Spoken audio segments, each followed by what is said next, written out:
চিকিৎসার জন্য আগামী মঙ্গলবার লন্ডন যাচ্ছে বিএনপি চেয়ারপারসন খালেদা জিয়া।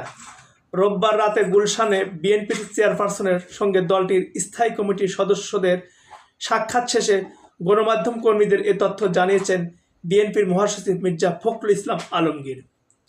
একই সময়ে বিএনপির চেয়ারপারসনের সুস্থতা কামনায় দেশবাসীর কাছে দোয়াও চেয়েছেন বিএনপি মহাসচিব।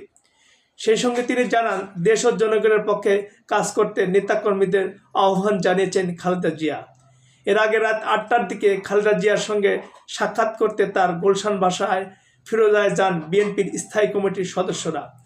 প্রায় ঘণ্টাখানেক পর দলের চেয়ারপারসনের বাসা থেকে বের হন তারা। এদিন রাত ৮টার আগেই দলটির স্থায়ী কমিটির সদস্যরা খালেদা জিয়ার গুলশানের বাসায় উপস্থিত হন। পরে বিএনপির মহাসচিব মির্জা ফখরুল ইসলাম আলমগীর ছাড়াও আমির খসরু মাহমুদ চৌধুরী ও ইকবাল হাসান মাহমুদ টুকুও ফিরোজায় আসেন। এর আগে সবশেষ গত কুরবানি ঈদে স্থায়ী কমিটির সদস্যরা একসঙ্গে বিএনপির চেয়ারপারসনের সঙ্গে সাক্ষাৎ করেছিলেন।